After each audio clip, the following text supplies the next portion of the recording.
Bienvenidos a una nueva emisión de Escala de Grises. Como se los había anticipado en el video anterior, hoy no vamos a poder estar en vivo con el buen Alfred debatiendo de temas del acontecer nacional y miren que ha habido algunos.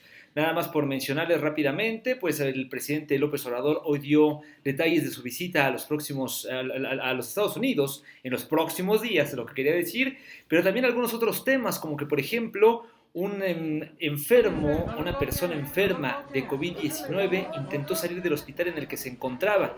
Aparentemente, de acuerdo a las primeras versiones, esto ocurrió en Durango, pues tuvo una crisis de ansiedad e intentó salir del nosocomio. Afortunadamente, su familia logró convencerlo de regresar, pero bueno, pues hubo evidentemente que sanitizar todas las zonas y revisar las personas con las que tuvo contacto para evitar que hayan tenido un contagio. También pues, fue destituido un notario de Naucalpan en el Estado de México luego de que se comprobó que agredía físicamente a su esposa. Circuló el video que estamos viendo a continuación y así las cosas. Por favor, llame a la policía. Yo pensé que estaba... No. Sí, mírenlo cómo se está poniendo. Eres su esposo, no, no se puede meter.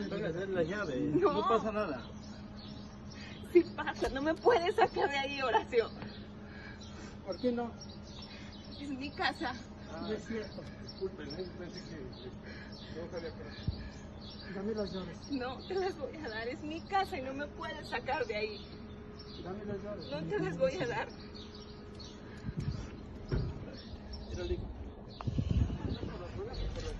Me estás amenazando. ¿Te van a las buenas o por las malas? Me estás amenazando. ¿Quieres por las buenas o por las malas? No, Horacio, ya.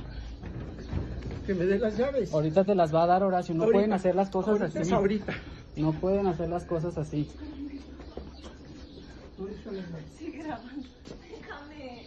No te voy a dar las llaves. Déjame. ¿Ya le hablaste a la vez? Sí, no pueden hacer las cosas así. Luis, ya le hablaste. Ah. Suéltame. Me estás lastimando. Entiéndelo. Dame las llaves. Me estás lastimando. Esta es mi casa. No me puedes sacar de aquí. Suéltame. Sí es mi casa. No tienes nada aquí. Bueno, finalmente, como se los prometí, les voy a compartir la entrevista que hicimos hace algunos días con Luis Fernando García. Él es el director de la Red por los Derechos Digitales. En Twitter los pueden ubicar como @R3D. Y es que ellos alertaban hace algunos días, y ahora es realidad, como se los anticipé en el video anterior, que pues mediante una reforma en la ley que ya fue aprobada en el Senado de la República, pues ahora podría hacerse más estricto el tema de la censura en Internet. Lo que se pretende de alguna manera pues proteger son los derechos de autor a través de la red. Solo que pues en esta protección de los derechos de autor se ha caído en el extremo de aprobar que, por ejemplo, cualquier persona con la simple denuncia que se haga de que algún contenido no es original, pues se tenga que bajar este contenido sin previa investigación, sin pasar por un procedimiento. Esto es lo que evidentemente pues llama la atención, no que se trate de proteger el derecho a la propiedad o el derecho de autor. Pero también se autorizó lo que llaman candados digitales. Es decir, si tú compras un teléfono, pues actualmente tiene un candado digital para que no puedas tú robarte o fusilarte, como decimos en México, el software o el hardware de alguna manera. Solo que eso también impide el hecho de que tú puedas, por ejemplo, repararlo, que alguien lo pueda reparar, porque en el momento en el que se rompe ese candado digital, pues pierde su garantía y bueno, muchas otras de las cuestiones. Bueno, pues se aprobó en el Senado que se hagan firmes estos candados digitales y sobre esto hablamos justamente con Luis. Les comparto aquí la entrevista y pues mucho ojo, porque esto evidentemente se ha interpretado como pues que habrá de endurecerse la censura en Internet. Pues en las reformas que se pretenden aprobar con pretexto de la implementación del TEMEC, no necesariamente que estamos obligados a legislar de esa manera por lo que dice el TEMEC, pero en la legislación que se pretende aprobar en implementación del TEMEC, hay dos aspectos fundamentales que nos preocupan mucho a varias organizaciones como R3D, Artículo 19, entre otras. La primera tiene que ver con un mecanismo de censura con el pretexto de combatir infracciones a derechos de autor en Internet.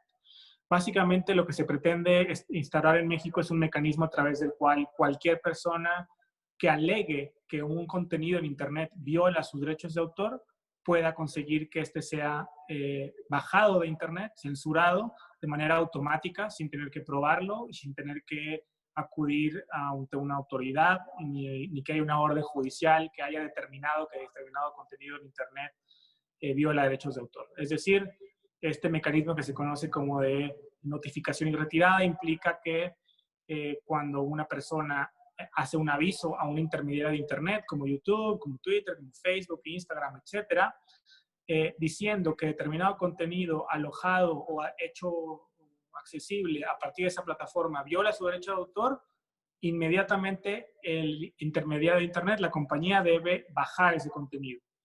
Las personas que se vean afectadas por que hayan subido ese contenido y que consideren que hubo un error, pueden hacer un contraaviso que podría restaurar el contenido. Sin embargo, si el que hizo el aviso original demanda civil o penalmente a quien subió esa información, el contenido se queda abajo permanentemente y además hay severas sanciones que pueden implementarse por hacer un contraaviso que se considere como una declaración falsa. Es importante mencionar que determinar si un contenido en Internet viola o no viola derechos de autor no es un proceso sencillo. La ley, por ejemplo, nos da el derecho a los medios de comunicación, por ejemplo, de utilizar fragmentos de obras protegidas por derechos de autor sin tener que pedir permiso y sin tener que remunerar para, por ejemplo, difundir información de sucesos de actualidad, como las noticias, o para el comentario, la reseña, la parodia, para la enseñanza, pues, conocerse sin fines de beneficio económico directo. En fin, hay una serie de excepciones a los derechos de autor que hacen que cuando yo uso un fragmento, por ejemplo, de una película, una serie, de una canción, no sea tan sencillo determinar si viola o no viola derechos de autor. Sin embargo, a partir de lo que se está planteando en una iniciativa del senador Monreal, que pretende ser aprobada en fast track en los próximos días, se implementaría un sistema en el que, sin debido proceso, sin tener que probar que un contenido de Internet viola derechos de autor, este sería bajado y censurado de manera automática. Desde nuestro punto de vista y del punto de vista de organizaciones internacionales de derechos humanos, de la ONU, de la CIDH, de la Comisión Interamericana de Derechos Humanos, han insistido en que este mecanismo de notificación y retirada es violatorio de la libertad de expresión, es inconstitucional, viola la Constitución, y que no estamos obligados a establecer conforme al TEMEC, porque el TEMEC, si bien establece este mecanismo, aunque solamente Canadá tiene una excepción, no tiene por qué implementarlo, tiene otro sistema que es el que nosotros estamos proponiendo, y a México se sugiere que podría implementarlo. Sin embargo, hay una disposición en el TEMEC que dice que México deberá implementar estas disposiciones de manera consistente con sus principios constitucionales. Y este mecanismo no es compatible con la Constitución ni con el derecho a libertad de expresión, por lo que, de aprobarse, estaría comprometiéndose la constitucionalidad de esta legislación y amenazándose muy gravemente la libertad de expresión. En países donde existen mecanismos similares, se ha abusado gravemente de estos mecanismos y se ha censurado información de interés público. Se ha estimado que en estudios muy serios que al menos un tercio de los avisos para bajar contenidos en Internet conforme a este sistema son avisos fraudulentos, abusivos, que no pasarían un test judicial, ¿no? Si un juez analizara si un contenido en Internet viola o no viola derechos de autor, no pasarían ese test. Entonces, el riesgo es que a través de este mecanismo se pueda fácilmente y automáticamente censurar contenidos en Internet, y principalmente contenidos de interés público, y coartar el derecho a participar en la vida cultural y a utilizar fragmentos de obras protegidas por derechos de autor sin permiso, como es nuestro derecho y nos lo otorga la ley. Eso es un aspecto muy grave que pretende ser aprobado.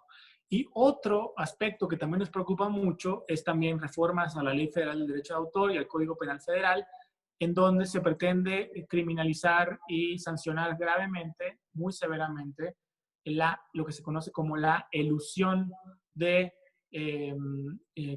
medidas tecnológicas de protección. La elusión de medidas tecnológicas de protección, que nosotros más corto decimos la elusión de candados digitales, la cual implica, digamos, para dar un poquito de contexto, de manera creciente los objetos y las tecnologías que adquirimos tienen candados digitales que intentan evitar que los usuarios usemos esas tecnologías de maneras distintas a las que prefiere el propio fabricante.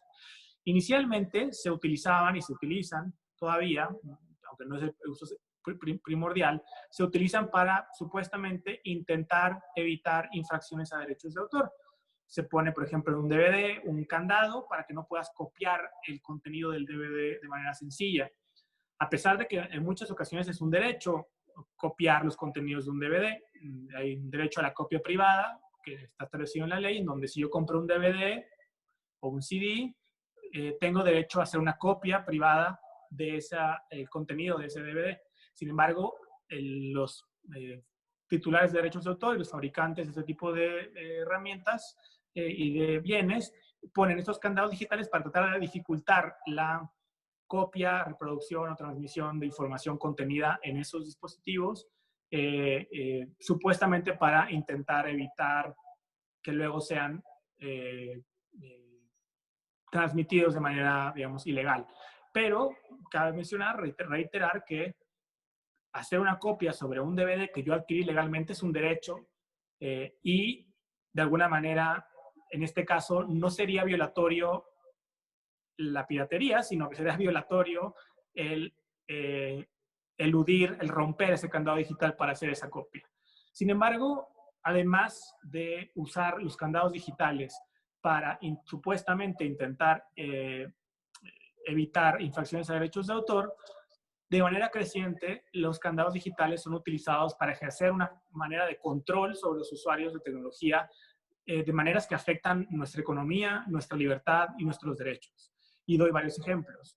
Por ejemplo, varias compañías de tecnología utilizan los candados digitales para evitar que reparemos esos dispositivos en lugares y a precios distintos de los que decide el fabricante. Es decir, si se rompe, compra un teléfono, compra una computadora y se rompe la pantalla o hay un desperfecto, las compañías usan los candados digitales para asegurarte de que vayas a repararlo con el propio fabricante a precios más elevados y evitar que lo arregles tú misma o tú mismo o lo lleves a un negocio independiente que pueda reparar tu dispositivo, tu aparato, tu automóvil inclusive. Hay vehículos que tienen también esos candados digitales. Esto repercute en un aumento de precios, genera un monopolio en los mercados de reparación de dispositivos que genera pues mayores precios que afecta la economía de miles de negocios, sobre todo micro y pequeños negocios de reparación de dispositivos y de tecnología, y afecta la economía en un momento fundamentalmente de crisis económica en el que estamos. De nuevo, el TEMEC, si bien establece la obligación de sancionar la elusión de medidas tecnológicas, acepta una serie de excepciones a estas elusiones, porque como he mencionado, y puedo dar más ejemplos, hay muy buenas razones por las cuales las personas necesitamos eludir y romper estos candados digitales.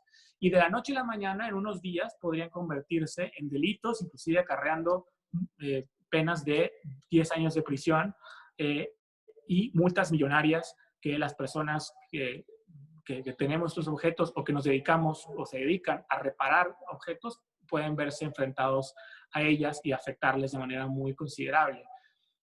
Para dar más ejemplos de cómo es necesario que haya excepciones a esta regla de la prohibición de eludir estos candados digitales, está el tema de seguridad, en donde investigadores de seguridad requieren eludir candados digitales para probar y conocer cómo es que funciona el software y el hardware, ver qué vulnerabilidades y fallas de seguridad puede tener, para proteger la privacidad, es decir, para conocer qué información recaban estos dispositivos, con esto del Internet de las Cosas, que implica una proliferación de objetos que recaban información, que están conectados a Internet. Los candados digitales que recientemente impiden a las personas saber qué es lo que hacen los dispositivos que compramos y modificarlos legalmente de la manera que nosotros queramos. Nosotros estamos defendiendo el principio fundamental de que los objetos y tecnologías que compramos son nuestros y tenemos derecho a conocer cómo funcionan, tenemos derecho a modificarlos, tenemos derecho a repararlos y a darles mantenimiento de la manera en que nosotros consideremos. El poner restricciones excesivas a la reparación de objetos implica también una afectación ambiental. implica que terminan en la basura miles y millones de dispositivos y de aparatos tecnológicos que bien podrían haber sido reparados, pero por los altos costos que implica o por las restricciones digitales a través de estos candados, terminan generando una contaminación tóxica electrónica muy, muy importante en momentos de una crisis climática como la que enfrentamos. Igual hay otros ejemplos que hacen necesario que haya excepciones a la ilusión de medidas tecnológicas de protección, no solamente para la investigación, pero también para la reparación, como mencionaba, o inclusive para poder acceder a obras que legalmente adquirimos. De manera creciente, el acceso a videojuegos, libros electrónicos, los compras electrónicamente, pero no los tienes físicamente en tu computadora, en un disco duro o en tus manos. Necesitas de un servidor externo que te dé acceso a esos libros y videojuegos que compraste. Sin embargo, ha habido ejemplos en donde compañías dejan de ofrecer esos servicios del servidor externo y pierdes acceso a esos libros y a esos videojuegos. Y necesitas eludir medidas tecnológicas de protección para poder continuar con el acceso y generar copias locales en tus dispositivos de esos objetos y obras que tú adquiriste legalmente. Igual, como mencionaba, documentalistas, periodistas, personas en general, requerimos romper candados digitales para, por ejemplo, obtener fragmentos de obras que podamos usar para ejercer nuestros derechos a la crítica, a la participación en asuntos públicos, para difundir noticias y para hacer actividades, participar en la vida cultural sin fines de lucro. Inclusive, por ejemplo, para aspectos de salud tan importantes en este contexto de la pandemia de COVID-19, hay dispositivos médicos que implican o que tienen estos candados digitales y que impiden su reparación o el acceso a información que recaban, marcapasos, otros dispositivos implantados parcial o totalmente en el cuerpo de una persona, o inclusive ventiladores mecánicos. Hay casos en donde documentados de que en los últimos meses fabricantes de estos ventiladores mecánicos han aprovechado y han abusado de estos candados digitales para impedir que gobiernos y que sistemas de salud reparen de manera sencilla, rápida y barata ventiladores mecánicos que son tan necesarios para enfrentar esta pandemia. En fin, hay muy buenas razones por las cuales tenemos derecho a romper candados digitales para ser autónomos tecnológicamente, para ejercer nuestros derechos, para reparar nuestros objetos, para ejercer plenamente la propiedad sobre los objetos que adquirimos legalmente, y están en riesgo esos derechos por la legislación que está siendo impulsada en el Senado a propuesta del senador Ricardo Monreal, y que sin discusión amplia, de manera muy opaca y apresurada, pretenden ser aprobadas en los próximos días. Vale la pena mencionar que México no está obligado en la primera parte al mecanismo de censura que pretende implementarse. México tiene, conforme al TEMEC, 3 años para adecuar su legislación a un mecanismo que no tiene que ser de censura, pueden ser otros consistentes con su constitución, pero tiene 3 años para hacerlo. No se explica la prisa que se pretende aplicar más que para aprovechar la distracción, la dificultad que tenemos con organizaciones de la sociedad civil como nosotros de poder informar y advertir al Senado del error que está a punto de cometer y tratar de apresurar la aprobación innecesariamente, porque el propio tratado nos da más tiempo para pensar bien en cómo hacerlo de una manera que sea consistente con la Constitución y con los derechos humanos. Es básicamente esos 2 aspectos: el mecanismo de censura, en donde se puede bajar contenido sin tener que probarlo, bajar contenido de Internet sin tener que hacer ninguna prueba ni tener ningún debido proceso legal, y esta amenaza a los derechos que tenemos de reparar, de modificar, de disponer de nuestros objetos tecnológicos de la manera que queramos, de investigarlos, de conocerlos, de estudiarlos, de ejercer derechos que están siendo obstaculizados por estos mecanismos tecnológicos, y que tenemos derecho a implementar, y que vale la pena mencionar que Estados Unidos tiene su legislación. Todas estas, hay excepciones a mucho de lo que he hablado, o a todo de lo que he hablado, en la ley estadounidense, que México puede implementar sin violar el TEMEC, pero que claramente si no lo hace no es porque no puede, es porque no quiere, y muy probablemente porque hay presión de industrias tecnológicas muy poderosas para tratar de obtener esta herramienta de control sobre las usuarias y usuarios de tecnología. Perfecto, Luis, la verdad es que con tu participación me has despejado un montón de dudas. Solamente me queda una de las que tenía yo preparadas contigo, y es básicamente entender una cosa. ¿Cuál es la diferencia en el primer supuesto de la protección de derechos de autor? ¿Cuál es la diferencia entre lo que pasaría o lo que pasa ahorita, en donde pues si tú subes un poco de música a un video de YouTube, lo alegan y te lo pueden bajar, con lo que pasaría de aprobarse esta ley? Ahí no me queda suficientemente claro. Y claro, ciertamente este mecanismo es un mecanismo que existe en Estados Unidos, y como la mayoría de las compañías de tecnología están ubicadas en Estados Unidos, argumentan que están obligadas a hacerlo por la ley de Estados Unidos. Y ciertamente podrían argumentar, bueno, ¿y qué cambia? En algunos casos prácticamente no cambiaría mucho. Sin embargo, para muchos negocios que están alojados y ubicados en México, por ejemplo, proveedores de hosting, y lo hemos visto nosotros en casos reales, en donde pueden estar obligados a bajar un sitio de internet, por ejemplo, el hosteo de un sitio de internet, para evitar ser sancionados conforme a la ley, ¿no? Entonces, hay intermediarios de internet que están ubicados en México que serían afectados. No pensemos nada más en las grandes compañías, sino también en más pequeñas, que nuevos negocios que se tengan que ubicar en México tendrían que diseñar mecanismos similares. Y vale la pena mencionar que el mecanismo de Estados Unidos ha sido ampliamente rechazado, cuestionado legalmente, y se ha propuesto en muchas organizaciones que han propuesto eliminarlo de la legislación estadounidense. México se vería imposibilitado legalmente para cuestionar ese mecanismo cuando lo introduce a su legislación interna. Además de que es cuestionable que las empresas de tecnología tengan que necesariamente cumplir la ley estadounidense y asuman bajo esta ficción de que cada vez que entramos a estas plataformas grandes viajamos a California, ¿no?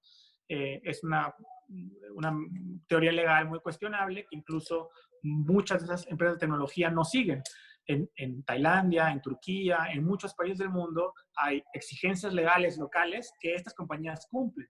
Por ejemplo, censurar contenido que difama al rey de Tailandia o al fundador de la República Turca, Kemal Atatürk, que empresas grandes cumplen, ¿no? En Turquía. Cuando se trata de censurar por razones de derechos de autor, eso sí lo aplican globalmente porque tienen un conflicto de interés. También hay negocios y hay relaciones comerciales que sigue Google que son problemáticas, ¿no? Por ejemplo. Sin embargo, el principio que está siendo introducido a la legislación mexicana puede tener implicaciones más grandes para, sobre todo, negocios que se quieran ubicar en México y tendrían que cumplir con esas obligaciones. Inclusive, tenemos conocimiento en las últimas horas de que se está proponiendo de último minuto introducir otros mecanismos automatizados, conocidos popularmente como filtros de censura o filtros de derechos de autor, en donde no solamente estarían los intermediarios de internet obligados a bajar el contenido una vez que reciban un aviso, sino que tendrían la obligación de establecer mecanismos automatizados, filtros automáticos, para evitar que el contenido pueda subirse de nuevo a internet. Esto es todavía más riesgoso porque son los filtros que no pueden determinar de alguna manera si un contenido que yo subo viola o no viola derechos de autor, porque, insisto, no es tan sencillo saber si yo uso un fragmento del noticiero de la televisión y es un uso legítimo conforme a las excepciones de derechos de autor. Por ejemplo, el senador Monreal, si uno va a su cuenta de YouTube, él pone fragmentos de todas las entrevistas que da en canales de televisión. Esos fragmentos son obras protegidas por derechos de autor. Sin embargo, él tiene derecho a poner esos fragmentos en su página de YouTube sin que eso constituya una violación de derechos de autor. Sin embargo, si alguno de esos canales de televisión, no sé si haya dado una entrevista a La Octava, sería muy interesante que La Octava le censure su video en su canal, ¿no? Para que vean las implicaciones que tiene. Pero justamente lo que implicaría este mecanismo es facilitar esta censura sin que, digamos, sea posible determinar o haya una determinación jurídica conforme al debido proceso que tome en cuenta todo el contexto, porque las infracciones de derechos de autor no pueden ser automatizadas por esta razón, y que determine, ok, es un uso justo, es una excepción al derecho de autor o es una infracción a derechos de autor. Pero es algo que no puede automatizarse y que ha generado, donde se han implementado estos filtros automáticos, un montón de decisiones absurdas que afectan y que han afectado la libertad de expresión, que han afectado hasta la cultura, el acceso a la cultura, y que han generado pues, cosas absurdas como videos censurados porque salió unos pájaros cantando y alguien alega que tiene derechos de autor sobre pájaros cantando, o que el robot que está encargado de evitar que se suban esos contenidos, los censura, porque no logra diferenciar entre cantos de un pájaro de otro pájaro, y no logra determinar si algo es una excepción al derecho de autor o no es una excepción al derecho de autor. Esto ha generado también violaciones a la libertad de expresión en contextos muy graves, como de emergencia o de elecciones, que pueden inclusive influenciar una elección, ¿no? En ese sentido, este mecanismo de censura es absolutamente incompatible con la Constitución, claramente violatorio de la Constitución y los tratados internacionales de derechos humanos, y no podría ser aplicado ni el de notificación y retirada, y mucho menos el de unos filtros automáticos que censuran antes de que se suba el contenido, porque eso inclusive es más peligroso, porque al menos cuando se sube y se baja, alguna persona puede darse cuenta de que había un video que estaba y que trato de entrar y me dice una leyenda, no puedo entrar. Pero cuando se baja de manera automática, eso implica que ni siquiera queda registro y es menos detectable los abusos y las infracciones a la libertad de expresión con motivo de estos sistemas, ¿no? Insisto, para que no sientas que estoy evadiendo tu pregunta, no es cualquier cosa, o no es poca cosa, y no debería desestimarse los efectos de esta legislación diciendo, bueno, pero ya pasa porque Estados Unidos ya los obliga. Hay compañías ubicadas en México que estarían obligadas a hacerlo y que muy probablemente no podrían hacerlo y tendrían obstáculos para existir, para competir, o que tendrían que hacerlo, ¿no? O inclusive si Estados Unidos después quita ese sistema, que ellos no les va a detener el TEMEC, vamos a quedar nosotros con ese sistema. Canadá no tiene ese sistema y es parte del TEMEC, y Canadá dijo, yo no voy a cambiar esa parte, y el TEMEC se lo autoriza. México no tuvo una excepción porque no la pidió explícita, pero tiene la excepción de que el mecanismo que implemente tiene que ser consistente con su Constitución. Este mecanismo no es consistente con nuestra Constitución y no tenemos por qué adoptarlo. Podemos adoptar, por ejemplo, el canadiense, en donde hay una obligación de notificación nada más. Es decir, si una persona dice a una empresa de tecnología ubicada en Canadá, oye, tienes alojado un contenido que viola derechos de autor, mi única obligación es transmitírselo a quien es el usuario, el que subió esa información, y ustedes arreglan en las cortes, pero yo no estoy obligado a bajar nada, a menos de que venga un juez y me diga que ese contenido viola derechos de autor. Y es el sistema canadiense y se acepta conforme al TEMEC, y México puede y debe implementarlo porque es el único que puede implementar de manera consistente con la Constitución. Insisto, hay muchos negocios, sobre todo de alojamiento de contenidos y otros que pueden surgir o que son más pequeños que los gigantes tecnológicos ubicados en Estados Unidos, pero que son importantes, que también se verían afectados y que no podrían ofrecer sus servicios en México si no aceptan estas políticas punitivas, inefectivas y absolutamente violatorias de la Constitución y de la libertad de expresión.